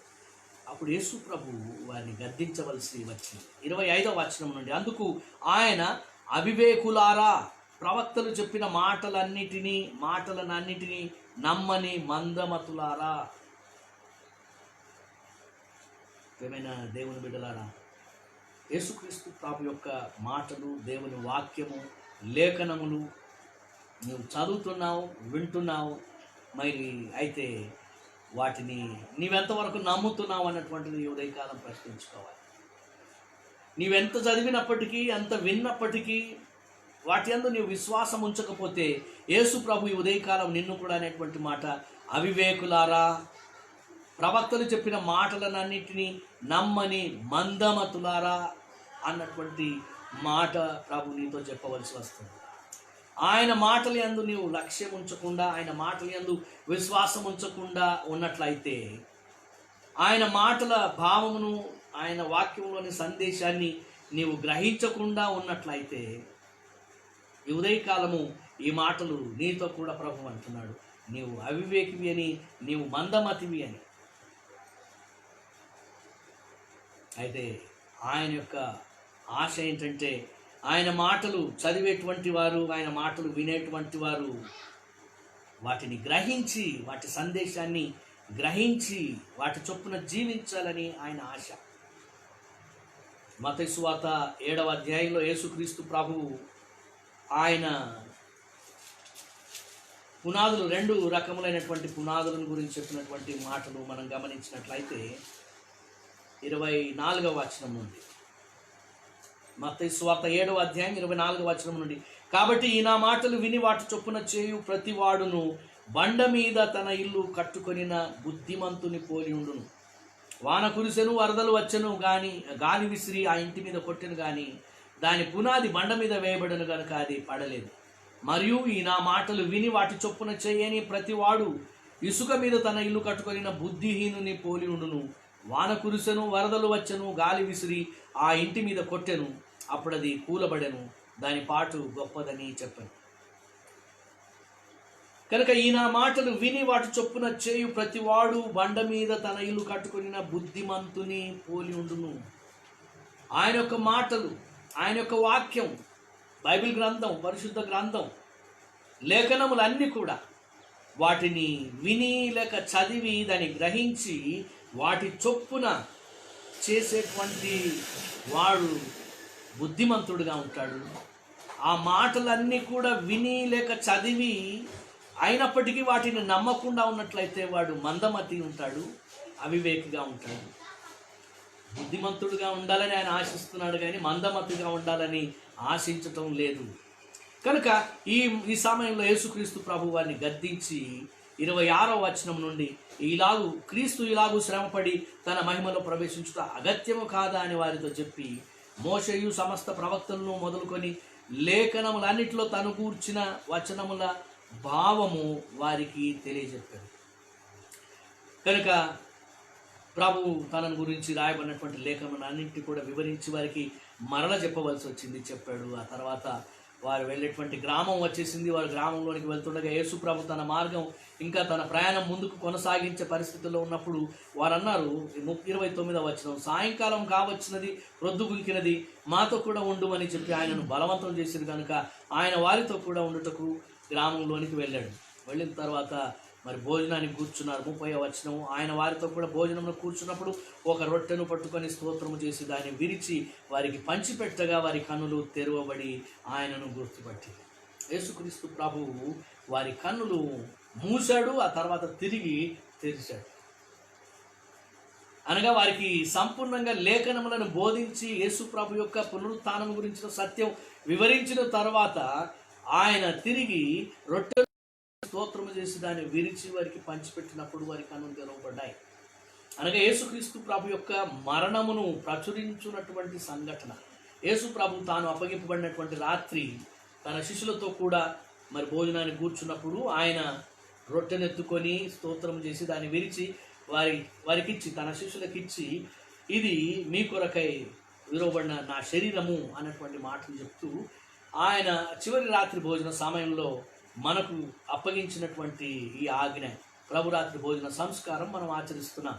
అయితే దాంట్లో ఆయన ఉద్దేశం ఏంటంటే దాన్ని మనం ఆచరించినప్పుడంతా కూడా ప్రభు యొక్క మరణమును ప్రచురించే వారముగా ఉండాలి. అనగా దాన్ని ఆచరించడం ద్వారా ప్రభు యొక్క మరణమును ప్రచురిస్తున్నాం. ఆయన మన కొరకు మరణించి తిరిగి లేచాడన్నటువంటి సత్యం, లేక మానవులందరి పాపముల కొరకు ఆయన మరణించాడు, మానవులందరి పాపముల ప్రాయశ్చిత్తము కలుగునట్లుగా ఆయన తనను తాను అర్పించుకున్నాడు అన్నటువంటి సత్యం జ్ఞాపకం చేసుకోవాలి అని ఆయన ఉద్దేశించాడు. కనుక ఈ సమయంలో తిరిగి వారి మధ్యలో రొట్టెను విరిచినప్పుడు వారి కన్నులు తెరవబడ్డాయి. అనగా ఆయన మరణమును గురించినటువంటి ఆ యొక్క సంఘటనను, ఆయన మరణమును ప్రచురించేటువంటి ఆ యొక్క సందర్భంలో వారి కన్నులు తెరవబడ్డాయి. కనుకనే వారు బలమైనటువంటి సాక్షులుగా వారు ప్రభు కొరకు జీవించారని చెప్పొచ్చు. ఎందుకు అని అంటే ఆ సంఘటన జరిగిన తర్వాత ఆయన అదృశ్యుడయ్యాడు. వారి కన్నులు తెరవబడి ఆయనను గుర్తుపట్టిది. 31వ వచనం, అంతటా ఆయన వారికి అదృశ్యుడాయను. ఈ ఇద్దరు కూడా 13వ వచనంలో చూసినట్లయితే వారు ఎమ్మాయోను గ్రామమునకు వెళ్తున్నారు.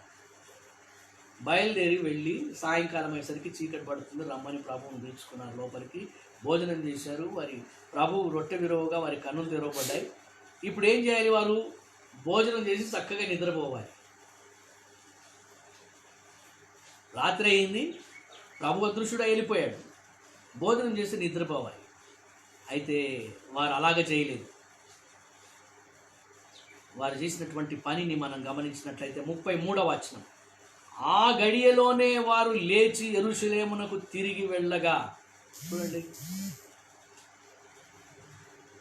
ఊరికి పోయినోడిని మనం ఫోన్ చేసి వెంటనే నువ్వు బయలుదేరి రా అని వెనక్కి పిలిచినట్లయితే అది ఎంత చిరాగ్గా ఉంటుంది, ఎంత కోపం వస్తుంది.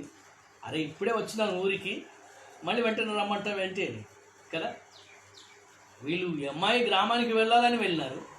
అయితే ఎప్పుడైతే సత్యం గ్రహించారో, నిజమే, మన ప్రభు సజీవుడు, మన ప్రభు తిరిగి లేచున్నాడు, మన ప్రభు పునరుత్థానుడయ్యాడు అని వారు ప్రత్యక్షంగా చూశారో, వారు కనులారా చూశారో, ఎప్పుడైతే వారు ఎరిగారో అప్పుడు ఇక ఉండడానికి వాళ్ళకి మనసు ఆగటం లేదు, వారు ఆగిపోవాలనుకోవటం లేదు. వాళ్ళు వచ్చినటువంటి ఉద్దేశం అంతా మర్చిపోయారు, విడిచిపెట్టారు, వాళ్ళ పని వదిలిపెట్టారు. ఏ ఉద్దేశంతో వారు గ్రామానికి వెళ్ళారో కానీ గ్రామంలో నిలవకుండా ఆ గడియలోనే వారు బయలుదేరుతా ఉన్నారు. 33వ వచనంలో ఆ గడియలోనే వారు లేచి యెరూషలేముకు బయలుదేరారు. యేసుక్రీస్తు ప్రభు ఆయన పునరుత్థానుడై ప్రత్యక్షమైనటువంటి సంఘటనల గురించి భక్తుడైన పౌలు 1 కొరింథీ పత్రిక 15వ అధ్యాయంలో ఈ రీతిగా రాస్తాడు. 1 Corinthians chapter 15 verses 1 onwards. మరియు సహోదరులారా, నేను మీకు ప్రకటించిన సువార్తను మీకు తెలియపరుచున్నాను, మీరు దానిని అంగీకరించి దాని అందే నిలుచున్నారు. మీ విశ్వాసం వ్యర్థమైతేనే కానీ నేను ఏ ఉపదేశ రూపముగా మీ సువార్త మీకు ప్రకటించుతునో ఆ ఉపదేశమును మీరు గట్టిగా పట్టుకొని ఉన్న ఎడల ఆ సువార్త వలన మీరు రక్షణ పొందిన వారై ఉందరు. నాకు ఇవ్వబడిన ఉపదేశమును మొదట మీకు అప్పగించి తిని, అదేమనగా లేఖనముల ప్రకారము క్రీస్తు మన పాపముల నిమిత్తము మృతి పొంది సమాధి చేయబడెను, లేఖనముల ప్రకారము 3వ దినమున లేపబడెను. ఆయన కేఫాకును తరువాత 12 కనబడెను. అటు పిమ్మట 500కు ఎక్కువైన సహోదరులకు ఒక్క సమయమందే కనబడెను. వీరిలో అనేకులు ఇప్పటి వరకు నిలిచున్నారు, కొందరు నిద్రించి. అటు తర్వాత ఆయన యాకోబుకును, అటు తర్వాత అపోస్తలులకు అందరికీ కనబడెను. అందరికీ కడపట అకాలమందు పుట్టినట్టున్న నాకును కనబడెను. చూడండి, యేసుక్రీస్తు ప్రభు ఆ తర్వాత ఆయన మరి తన పునరుత్థానుడిగా ప్రత్యక్షమైతూ వచ్చాడు. మరి ఆ యేసుక్రీస్తు ప్రభువును, పునరుత్థానుడైన ప్రభువును గురించి సాక్షులై ఉండుటకు ఆయన శిష్యులను ఆయన ఏర్పరచుకున్నాడు. యేసు ప్రభు 40 దినములు, అపోస్తల కార్యములు 1వ అధ్యాయము 3వ వచనం, ఆయన శ్రమ పడిన తర్వాత 40 దినముల వరకు వారికి అగుపడుచు దేవుని రాజ్య విషయములను గురించి బోధించుచు అనేక ప్రమాణములను చూపి వారికి తను తాను సజీవునిగా కనుపరుచుకొనెను అని మాట చూస్తున్నాం. కనుక పునరుత్థానుడైన ప్రభువు 40 రోజులు వారికి ప్రత్యక్షమవుతూ వారి యొక్క విశ్వాసమును బలపరచుటకు అనుదినం 40 దినాలు వారికి కనబడుతూ వారు తాను క్రీస్తును అన్నటువంటి విషయము, క్రీస్తు మానవుల పాపములకు ప్రాయశ్చిత్తార్థమై మరణించి తిరిగి లేస్తాడన్నటువంటి లేఖనములన్నింటినీ చూపిస్తూ వారికి బోధించాడు. కారణం ఏంటంటే సంపూర్ణంగా ఆ సత్యమును గ్రహించినట్లయితే వారు దానికి సాక్షులుగా ఉండగలుగుతారు. వారు గ్రహించినప్పుడు ఏమో అట అన్నటువంటి మాటను చెప్తాం కదా. యేసు ప్రభు పుట్టాడట, యేసు ప్రభు మరణించాడట, యేసు ప్రభు సమాధి చేయబడాడట, యేసు ప్రభు తిరిగి లేచాడట, యేసు ప్రభు పరలోకానికి వెళ్ళిపోయాడట అని అట అన్నటువంటి మాటలు ఉంటాయి. అయితే ఎప్పుడైతే ప్రత్యక్షంగా వ్యక్తిగతంగా చూస్తామో అప్పుడు మనం అట అన్నటువంటి మాటను పక్కకు పెడతాం. అయితే నేను చూశాను, నేను సాక్షిని అని చెప్తాను. అందుకే భక్తుడైనటువంటి పేతురు ఆయన చేసినటువంటి ప్రసంగాలు, లేక అపోస్తల కార్యం 2వ అధ్యాయంలో పరిశుద్ధాత్మ దిగి వచ్చినప్పుడు శిష్యులందరూ అన్య భాషలో మాట్లాడినటువంటి సమయంలో అందరూ అనుకుంటున్నారు వీళ్ళేదో కొత్త మద్యం దాగి వచ్చారు.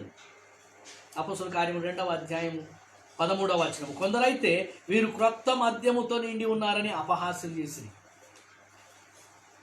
కొన్నిసార్లు సెక్యులర్ మనుషుల్లో కదా ఎవరైనా కొంచెం ఇంగ్లీష్లో ఎక్కువ మాట్లాడుతుంటే అబ్బో ఇంగ్లీష్ వచ్చేసిందా వీనికని అంటారు. ఇంగ్లీష్ వచ్చేసింది, ఎప్పుడు వస్తుంది ఇంగ్లీష్ అని అంటే కొంచెం పడినప్పుడు, అరే వీడు చాలా ఇంగ్లీష్ మాట్లాడుతున్నాడు ఏంట్రా, ఏం పడిందా అని అనుకుంటుంటాం. భాషలు మారినప్పుడు ఏదో మద్యంతో నిండి ఆ విధంగా మాట్లాడతారని కనుక వీరు అపహాస్యం చేస్తున్నారు. వీళ్ళు ఏదో కొత్త మద్యంతో నిండి ఉన్నారు కాబట్టి మన లోకల్ భాష కాదు 14 భాషలు వేరు దేశాల భాషలు మాట్లాడుతున్నారని అనుకుంటుంటే పేతురు లేచి నిలబడి ఇది మద్యంతో వచ్చినటువంటిది కాదు, మేము ఎవరు మద్యం సేవించలేదు, ఇది అని అనేటువంటి విషయాలు యేసుక్రీస్తు ప్రభు గురించినటువంటి శిలువ మరణం పునరుత్థానం గురించి ప్రకటించిన తర్వాత ఆయన చెప్తున్నాడు 32వ వచనంలో, అపోస్తల కార్యములు 2వ అధ్యాయం 32వ వచనం, ఈ యేసును దేవుడు లేపెను దీనికి మేమందరము సాక్షులం.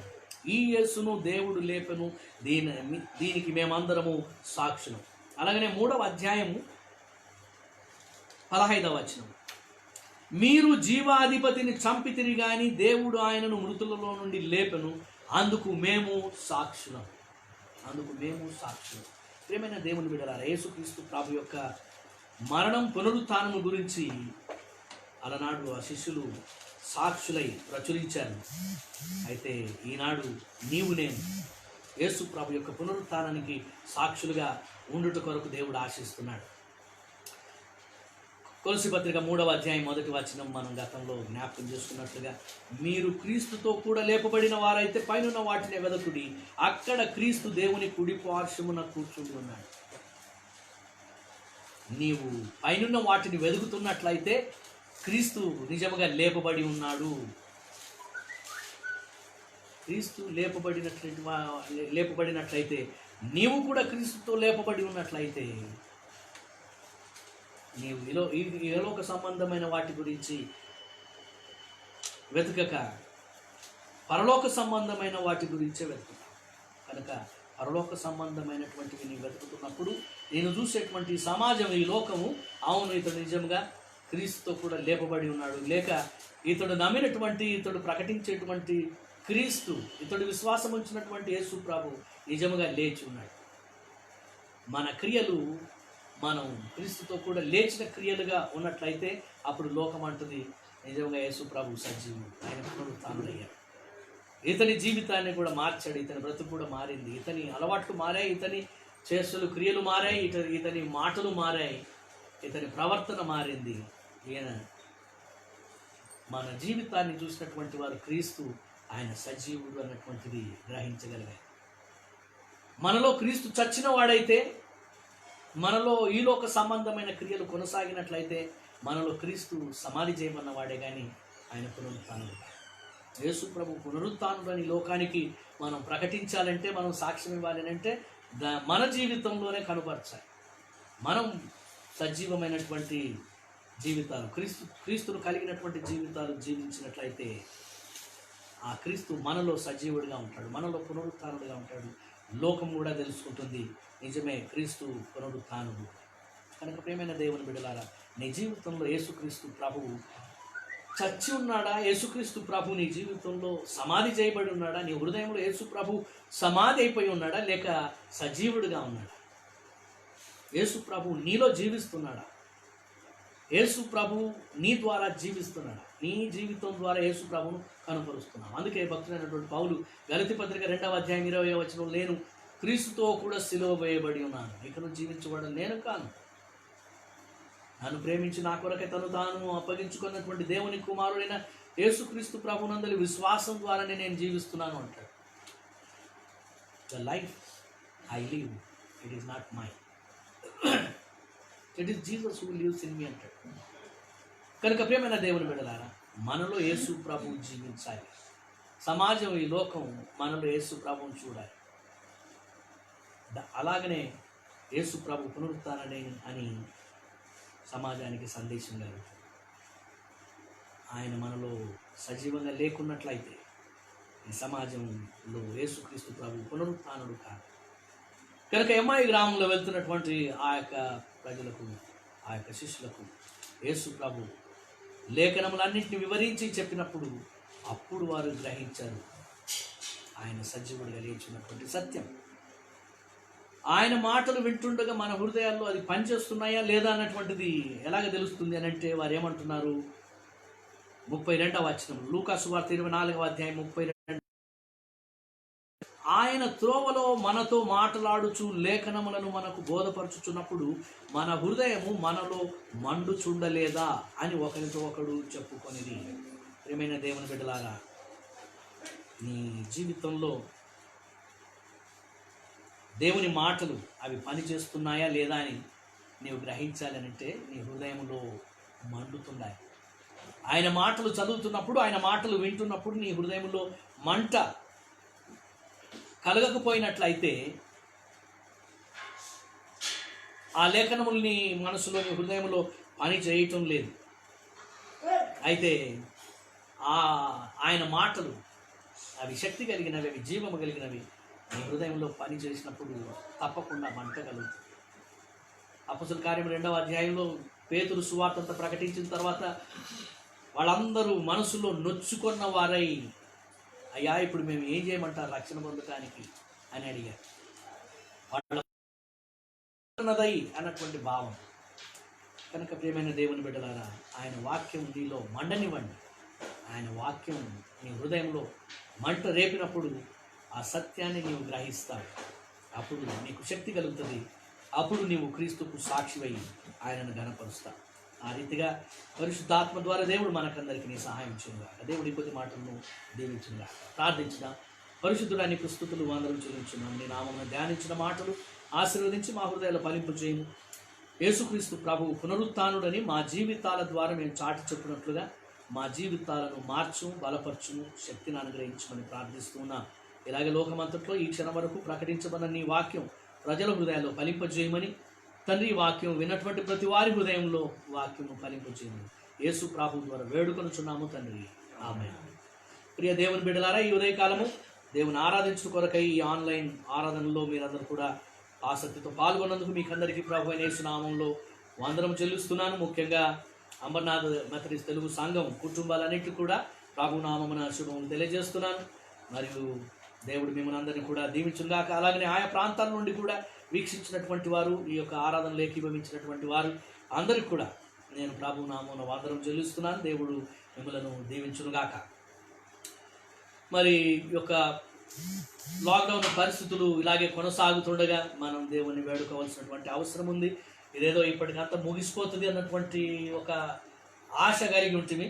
అయితే మరి ఇది కొనసాగుతుండగా, మరి ముఖ్యంగా మహారాష్ట్ర జూన్ వరకు కూడా కొనసాగించేటువంటి పరిస్థితులు కనబడుతుండగా మనం దేవుని ప్రార్థిస్తాం. మరియు ఆన్లైన్ ఆరాధనల ద్వారా మరి దేవుని ఆరాధిస్తాం. అంతేకాకుండా సకాలంలో ఈ యొక్క లాక్డౌన్ అంతా కూడా సంపూర్తి అగునట్లుగా, ముఖ్యంగా అది తొందరగా కావడం అని తొందరపడడం కాదు, కానీ సురక్షితంగా కావాలి. ఈ లాక్డౌన్ వలన ప్రయోజనం కలగాలి. ఈ యొక్క మహమ్మారి అది వ్యాపించకుండా అది కంట్రోల్ చేయబడాలి. తర్వాత అది నిర్మూలం కావాలి. అది కానట్లయితే లాక్డౌన్ త్వరగా ముగించినప్పటికీ కూడా ప్రయోజనం ఉండదు. కనుక దయచేసి జ్ఞాపకం ఉంచుకోండి. మరియు ఇలాంటి పరిస్థితుల్లో మనమైతే క్షేమంగా ఆరోగ్యంగా ఉండగలుగుతాము. దేవుడు ఇచ్చిన కృపను బట్టి ఆయనకు వందనం చెల్లిస్తున్నాను. కాబట్టి మీ ఆరోగ్యాల గురించి శ్రద్ధ వహించండి. ఎవరు కూడా మరి బయటికి వెళ్లకుండా, అనవసరంగా బయట తిరగకుండా, ముఖ్యంగా 50 సంవత్సరాలు పైబడినటువంటి వారందరూ కూడా ఈ విషయంలో జాగ్రత్త వహించాలి అని ప్రకటనలు చేయబడుతున్నాయి. కనుక శ్రద్ధ తీసుకోవాల్సిందిగా మీకు మనవి చేస్తున్నాను.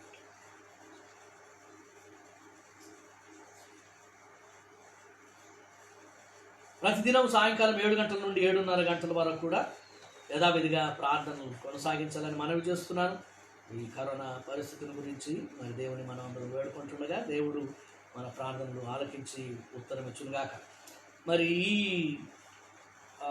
వారంలో అనగా మే నెల 1వ తారీఖు మన సంఘానికి 27 సంవత్సరాలు పూర్తి అవుతాయి. కనుక అందును బట్టి దేవునికి మనం స్తుతులు చెల్లించుదాం. 27 సంవత్సరాలుగా దేవుడు సంఘాన్ని దీవించిన విధానం కొరకు దేవునికి కృతజ్ఞతలు చెల్లించుదాం.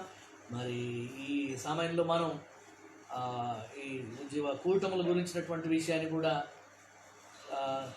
ముందుకు రానున్న దినాల్లో ఇదంతా లాక్డౌన్ అంతా వెళ్ళిపోయిన తర్వాత కృతజ్ఞత కూటమి ఏర్పాటు చేసుకోవాలని తలంచున్నాను. కనుక ప్రార్థనలో జ్ఞాపకం చేసుకోవాలంటే ముఖ్యంగా సంఘం కొరకు ఆసక్తితో ప్రార్థించేటువంటి సంఘ పెద్దలు, పాస్టర్ కమిటీ వారు, గతించినటువంటి వారు, సజీవులుగా ఉన్నవారు, అలాగనే సంఘంలో సేవ చేసినటువంటి సంఘ కాపరు, వారి కుటుంబం అందరినీ కూడా మనం జ్ఞాపకం చేసుకోవాలని మీకు మనం చేస్తున్నాను. ఈ వారంలో జన్మదినములు మరియు వెడ్డింగ్ యానివర్సరీస్ కలిగినటువంటి బిడ్డలు దయచేసి గమనించండి. వారికి ప్రభు నామమున సంఘం పక్షంగా శుభాకాంక్షలు తెలియజేస్తున్నాను. ఈ వారంలో జన్మదినములు కలిగినటువంటి వారు Johnson Prasad Rao, Katlappa Pullak, Lazarus Daniel మేత్రే,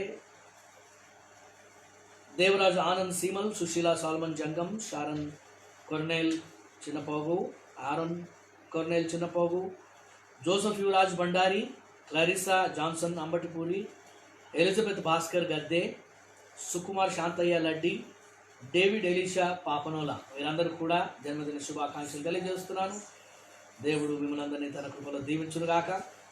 మరియు వెడ్డింగ్ యానివర్సరీస్ కలిగినటువంటి వారు ప్రభుదాస్ ఆనంద్ జంగం మరియు సలోమి ప్రభుదాస్, శామ్యుల్ జాన్ జంగం మరియు శుభాంగి శామ్యుల్, సాల్మన్ ఆనంద్ జంగం మరియు సుశీల సాల్మన్, వీరందరూ కూడా వివాహ వార్షికోత్సవ శుభాకాంక్షలు తెలియజేస్తున్నాను. దేవుడు మిమ్మల్ని దీవించి ఆరోగ్యం నుంచి తన కృపలో వర్ధల జోరుగాక. మరియు మీ అందరి జీవితాల్లో ఇంకనూ అనేక జన్మదినములు, అనేక వెడ్డింగ్ యానివర్సరీస్ దయచేసి వర్ధలు చేయాలని నా ప్రార్థన. ప్రార్థించుదాం.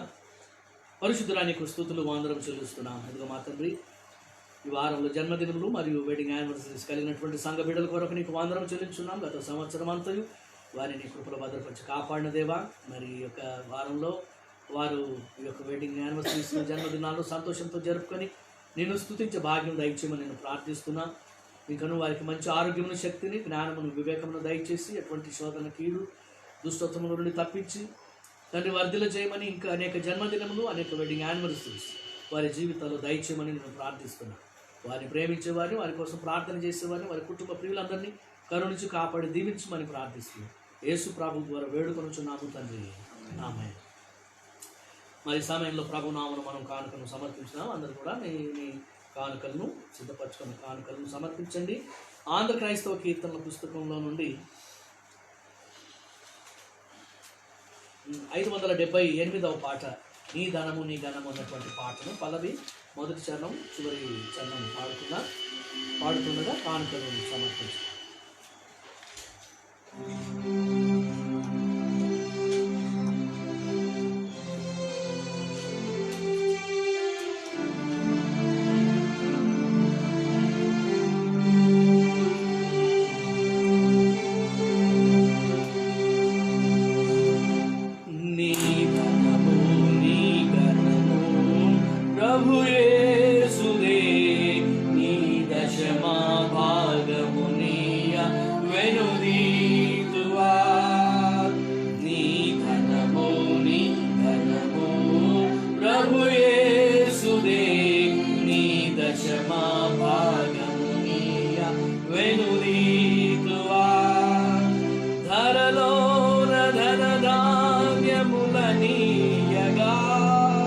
కరుణించి కాపాడి రక్షింపగా, ధరలోన ధనధాన్యములనీయగా, కరుణించి కాపాడి రక్షింపగా, పరలోకనాథుండు నీకియ్యగా, మరి యేసు కొరకీయ వెనుదీయువా. నీ ధనము నీ ధనము ప్రభు యేసుదే, నీ దశమా భాగము నీయ వెనుదీయువా. చివరి చరణము, కలిగించే సకలము సమృద్ధిగా, తొలగించే పలుబాధ పరితంబులు, కలిగించే సకలము సమృద్ధిగా, తొలగించే పలుబాధ పరితంబులు, బలియాయే నీ పాపములకేసువే, చెలుమంగ ప్రభుకి చింతించువా. బలియాయే నీ పాపములకేసువే, చెలుమంగ ప్రభుకి చింతించువా. నీ ధనము నీ ఘనము ప్రభు యేసుదే, నీ దశమ భాగము నీయ వెనుదీయువా.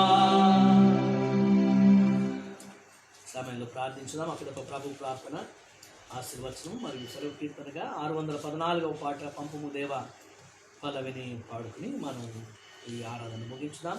ఈ ఆరాధనలో ఏకీభవించిన మీకు అందరికీ కూడా ప్రభు అనే సునామంలో వందనములు. అమ్మనాన్న మెథడిస్ట్ తెలుగు సంఘం పక్షంగా వందనం చెల్లిస్తున్నాను. దేవుడు మిమ్మల్ని దీవించుగాక. ప్రార్థించుదాం. పరిశుద్ధుడా నీకు స్తుతులు, స్తోత్రములు, వందనం చెల్లించున్నాను. దేవ మా తండ్రి, ఈనాడు ఈ పరిశుద్ధ దినమున నిన్ను ఆరాధించేటువంటి కృపను మాకు ఇచ్చినందుకు నీకు స్తోత్రం చెల్లించున్నా ప్రభువా.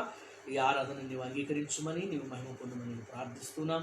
మరియు ఆరాధనలు ఏకీభవించిన ప్రతి బిడ్డను ఆయా ప్రాంతాల్లో ప్రభువా నీవు ఆశీర్వదించుము. నీ కృపలో భద్రపరచు కాపాడుము తండ్రి. ఈ యొక్క కరోనా ప్రభావం నుండి తప్పించుము. మంచి ఆరోగ్యం, శక్తి నీ బిడ్డలకు దయచేయము. నెమ్మది నీవు దయచేయము. వారి అక్కర్లని నీ కృపలో తీర్చుమని నేను ప్రార్థిస్తున్నాను. నీ నామమున అర్పించమన్నటువంటి కానుకను నీవు అంగీకరించి ఆశీర్వదించి నీ మహిమార్థం వినియోగించుకోమని నేను ప్రార్థిస్తున్నాం తండ్రి. బిడ్డలకు తిరిగి నీ దీవెనలు దయచేయమని ఆయన. మరియు మా ప్రభువా, అక్కడగా ఉన్న ప్రతి వారికి విశేషంగా నీ కరుణించి కృప దయచేసి వారి అక్కర్లను తీర్చమని నేను వేడుకుంటున్నాను. మరోసారి సంఘంలోని ప్రతి కుటుంబాన్ని కరుణించి కాపాడమని దీవించు. మరి పాల్గొన్న ప్రతి వారిని కూడా నీ పేరు పేరున దీవించు తండ్రి.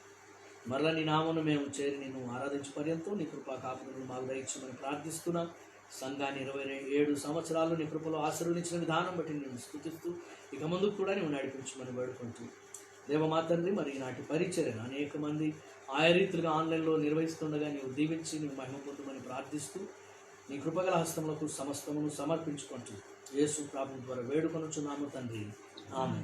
పరలోకమందున్న మా తండ్రి, నీ నామం పరిశుద్ధపరచబడును గాక, నీ రాజ్యం వచ్చును గాక, నీ చిత్తం పరలోకమందు నెరవేర్చున్నట్లు భూమి మీద నెరవేరును గాక. మాకు కావాల్సిన ఆహారం నేడు మాకు దయచేయండి. మా రుణస్తులను నేను క్షమించున్న ప్రకారం మా రుణం క్షమించు. మమ్మల్ని శోధనలు చేత కీడులను తప్పించును. ఎందుకంటే రాజ్యము బలము మహిమ నిరంతరం నీవైనవి. ఆమె. ఆశీర్వచనము మన తండ్రి అయిన దేవుని ప్రేమ ప్రభువైన యేసుక్రీస్తు కృపయు పరిశుద్ధ ఆత్మని సన్నిధి సహవాసము ఆయన దీవెనలు మనకందరికీ దేవుని ప్రేమించే ప్రతి వారికి విశేషంగా ప్రభు పునరుత్థానుడు అని తమ జీవితముల ద్వారా సాక్ష్యం ఇచ్చుట కొరకు తీర్మానం కలిగి ఉన్న ప్రతి బిడ్డకును ఇప్పుడు మొదలు సదాకాలము తోడై ఉండును గాక. ఆమేన్.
అందరికీ వందనములు. దేవుడు మిమ్మల్ని దీవించును గాక.